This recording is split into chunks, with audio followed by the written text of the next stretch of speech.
आलू से सोना बनाएंगे, ये तो आप भी समझदार हम भी समझदार हैं, आलू से कैसे सोना बनेगा। करा ही क्या कांग्रेस ने या उन्होंने आप पार्टी ने आज तक। मोदी जी ने काम करा है। 2024 के लिए देश भर के साथ साथ दिल्ली में भी बिसात बिछ चुकी है। चुनावी अखाड़ा तैयार है। दिल्ली में आम आदमी पार्टी और कांग्रेस के बीच सीट बंटवारे के बाद से चुनावी सरगर्मियां तेज हो गई हैं। 24 के चुनावी घमासान में अब दिल्ली का दंगल दिलचस्प होने वाला है। राजधानी में दिल्ली की 7 लोकसभा सीटों में सबसे हॉट मानी जाने वाली चांदनी चौक सीट पर मुकाबला इस बार कड़ा है। बीजेपी ने इस बार चेहरा बदलकर प्रवीण खंडेलवाल को मैदान में उतारा है। इस सीट पर कांग्रेस और बीजेपी के बीच मुख्य मुकाबला है। चांदनी चौक में कांग्रेस कैडर मजबूत रहा है, लेकिन बीजेपी के साथ प्रवीण खंडेलवाल और पीएम मोदी की गारंटी है जो समीकरण बदल सकती है। चांदनी चौक से एक ही नाम, जातिगत समीकरणों को साधने के लिए बीजेपी ने व्यापारी वर्ग पर दांव खेला है, लेकिन कांग्रेस ने अभी तक अपने उम्मीदवार के पत्ते नहीं खोले हैं। सूत्रों के मुताबिक चांदनी चौक से 3 नाम चर्चा में हैं: जयप्रकाश अग्रवाल, अलका लांबा, हारून यूसुफ। लेकिन इसमें अलका लांबा सबसे आगे चल रही हैं। अलका लांबा अखिल भारतीय महिला कांग्रेस अध्यक्ष हैं और पूर्व विधायक भी रही हैं, इसलिए उनकी दावेदारी पक्की मानी जा रही है। लोकसभा चुनाव के 27 साल के आंकड़े बताते हैं कि राजधानी में भी चुनाव में जातिगत समीकरण बड़े मायने रखते हैं। संसदीय ही नहीं, एमसीडी और विधानसभा चुनाव में भी कास्ट इफेक्ट असर डालता है। चांदनी चौक से वैश्य सांसद के जीतने का ट्रेंड रहा है, इसलिए बीजेपी ने इस बार व्यापारी वर्ग से ही कैंडिडेट उतारा है। भगवान विश्वनाथ की पूजा अर्चना कर रहे हैं और उनसे प्रार्थना कर रहे हैं कि वो हम सबका जो लक्ष्य है कि कांग्रेस की जमानत जब्त हो, उस लक्ष्य को पूरा करें। जय श्री राम। तो मोदी जी के नेतृत्व का कमाल है कि संसद में तो जाना तय है। अब तो सब कार्यकर्ता मिलकर के इस बात का प्रयास कर रहे हैं कि वो मार्जिन कितना बड़ा हो सकता है, लेकिन क्योंकि मैंने पूरे जीवन भर व्यापारियों के साथ कंधे से कंधा मिला करके काम किया है, तो व्यापारियों की एक एक समस्या की मुझे मूल जानकारी है। बहुत सारे विषय हम लोगों ने पूर्व में उठाए भी हैं और हमने उनका समाधान भी किया है। चांदनी चौक के नाम का ऐलान होने के बाद बीजेपी उम्मीदवार प्रवीण खंडेलवाल एक्शन में आ गए और उन्होंने अपना रोड मैप भी तैयार कर लिया है।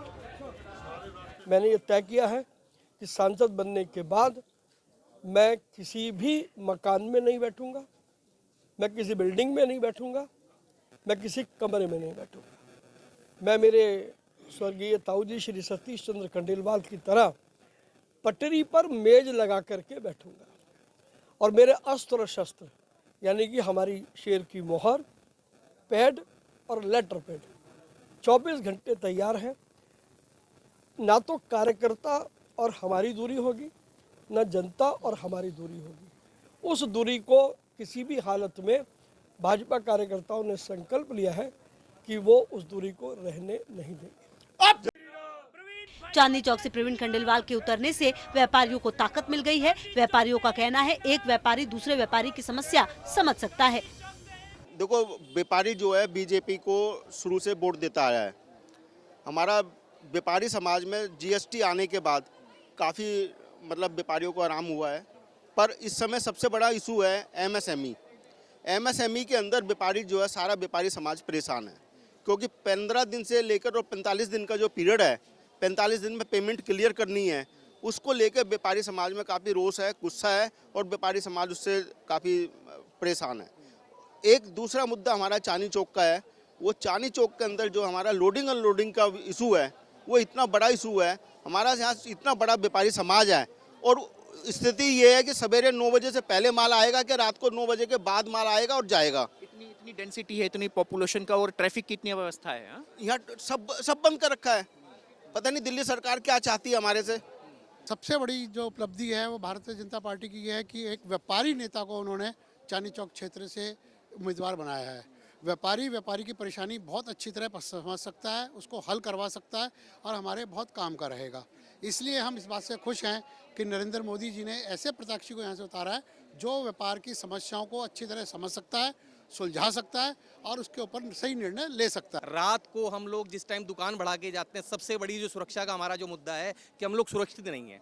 कभी भी 4 लोग हमें घेर के कभी भी कोई कांड कर सकते हैं। आप अपना कैमरा घुमा के देखिए, अभी सामने हमारी दुकान के सामने कैसे ही लोगों का जमघट लगा हुआ है, देखिए लोग सो रहे हैं। मेन सबसे बड़ा समस्या का जो मुद्दा है, रोड बनने के बाद बेघरों का। दिल्ली गवर्नमेंट उन्हें बेघर कहती है, लेकिन हम उन्हें बैड एलिमेंट कहते हैं। चांदनी चौक के व्यापारियों को मोदी की गारंटी पर पूरा भरोसा है और प्रवीण खंडेलवाल के यहाँ उतारे जाने से वो खुश हैं।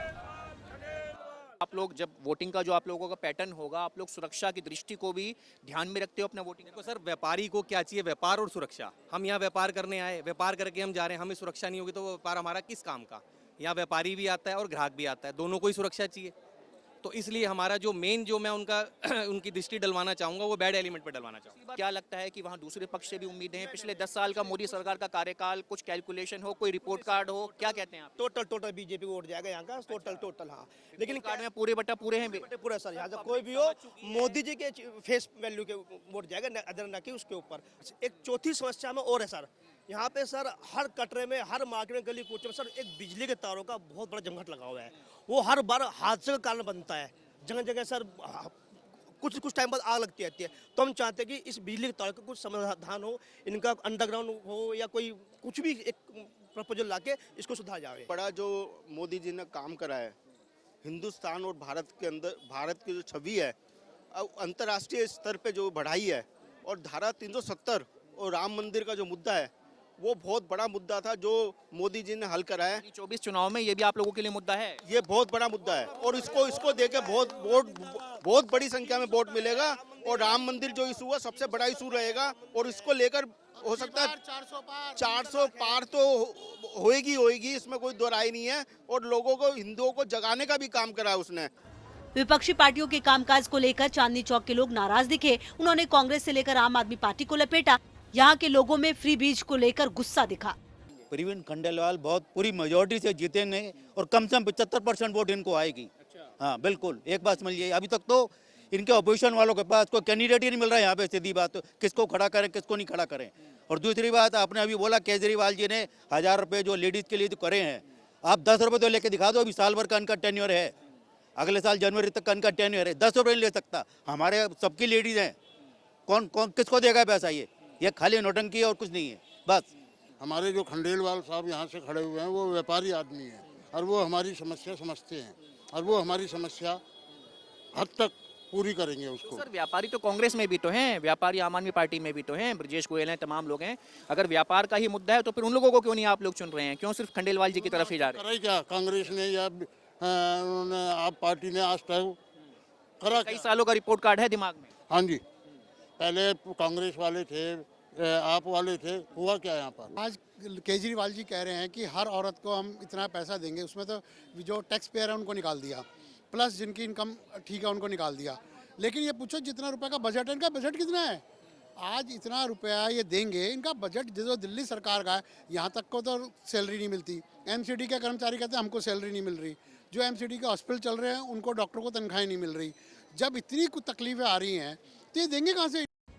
पुरानी दिल्ली का दिल कहे जाने वाले चांदनी चौक दिल्ली की पहली और सबसे छोटी लोकसभा सीट है। ये सीट 1956 में अस्तित्व में आई थी। राजनीतिक लिहाज से भी ये सीट काफी अहम है।